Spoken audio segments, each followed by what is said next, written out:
Hello, this is Shannon Kleibrink, and you are listening to the Future of Curling Masterclasses presented by Curling Canada with support from the World Curling Federation's Development Assistance Program. In this episode, we explore financial stewardship, budgeting, and capital asset management. This masterclass is presented by Kathy Hare. Kathy is a team member at Sport Law, where she contributes her skills in financial and operations design, human resources, and governance. A graduate of the University of Ottawa School of Business, Kathy was the owner of her own financial management business for over 18 years before joining Sport Law in 2014. My name is Kathy Hare. I'm a team member with Sport Law. We're a consulting group that works with national, provincial, and community sport organizations with everything with regards to the business side of sport. This includes legal services, financial management, HR support, governance, strategic planning, and anything else that they may need assistance with. This presentation is going to be about budget management, what it is, why it's important. We'll talk about some common terminology that's used when creating budgets. We're going to talk a bit about how to create one, how to manage one, and then we'll discuss some capital asset management. So what is budget management?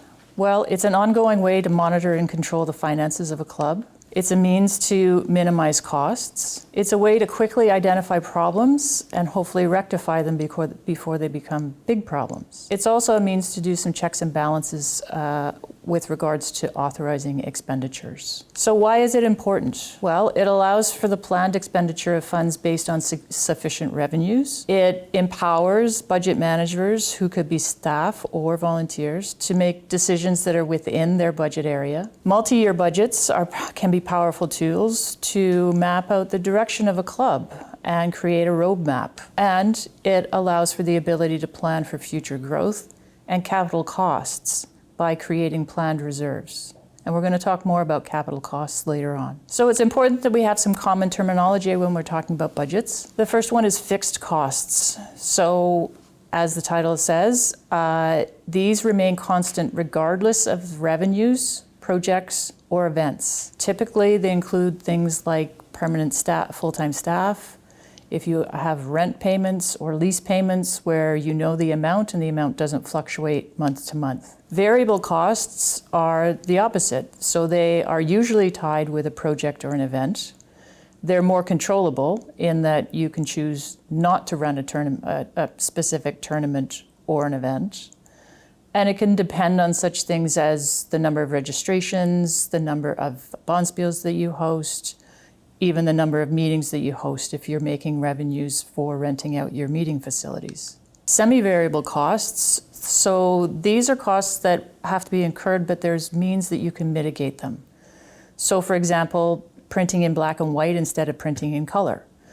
Bulk ordering so that you get a larger discount. Short-term renting versus buying a piece of equipment if you only need it over the short period of time. And hiring temporary or part-time staff as opposed to a full-time staff person. When we talk about revenue, there's a couple of different kinds of revenue. The first is reliable revenue. So this can be counted on from one year to the next.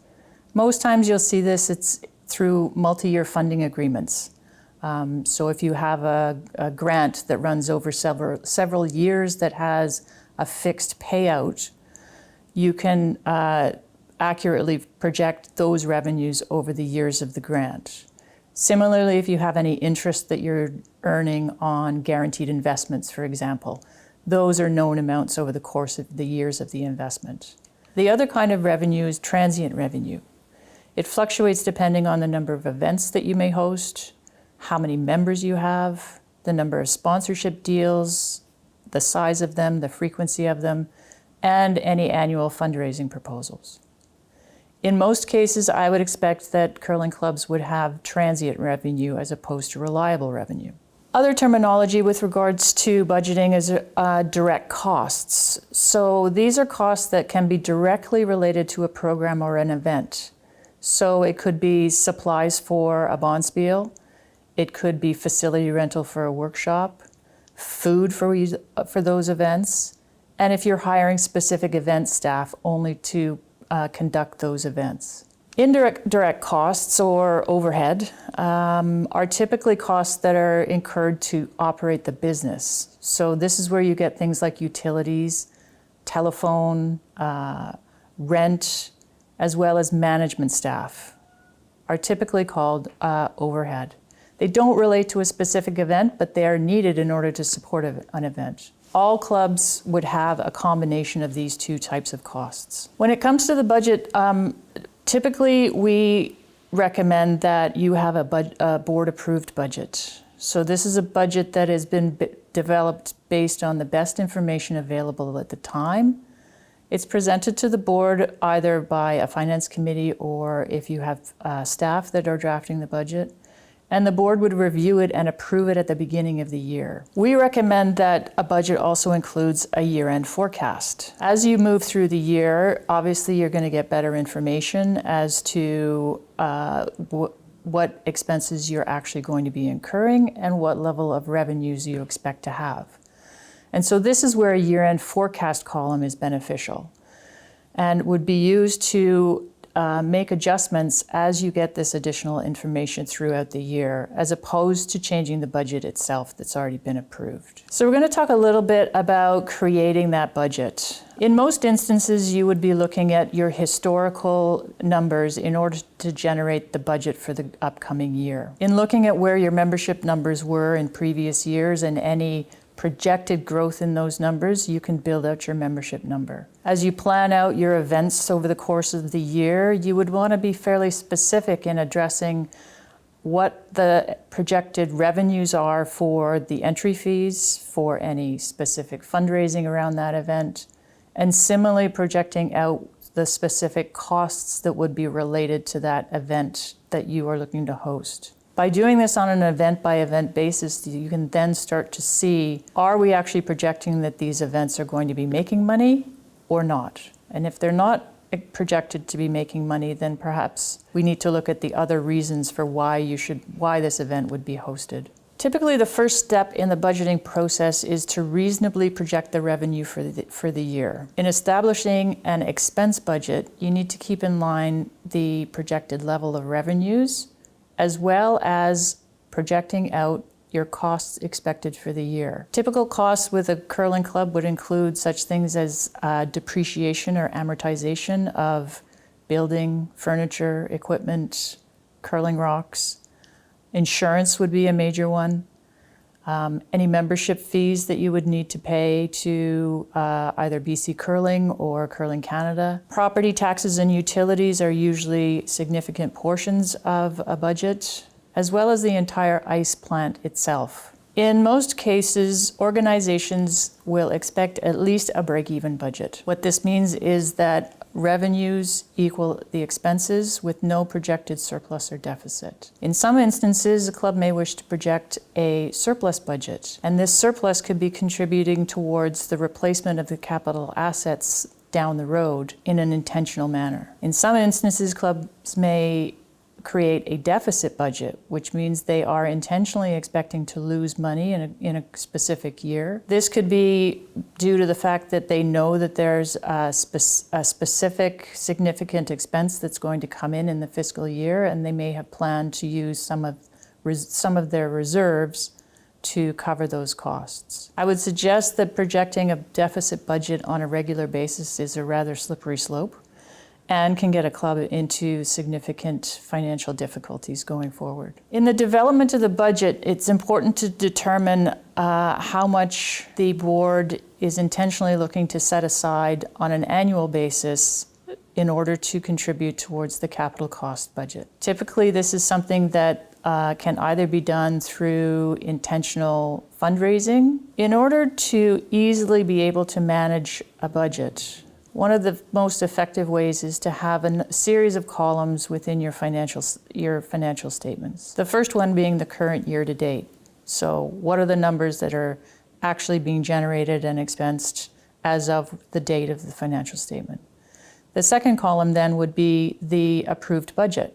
So what you presented to the board with a comparative percentage of budget column immediately thereafter. As I mentioned, the forecast column would then be the next column, which is where you would make any adjustments to your expected budget numbers as you move through the course of the year. A fourth column could then be the difference between the forecast column and your budget. And what this will then enable a reader to do is to quickly identify where there's been changes in the budget and why those changes were made. The last item that's very beneficial then is to have a notes column where you would indicate beside each area that's made where changes have been made, what those changes are in relation to. For example, the board decided that they were not going to hold an event, and the forecast column would then be changed to indicate the impact of that decision. Similarly, as you make these changes, you will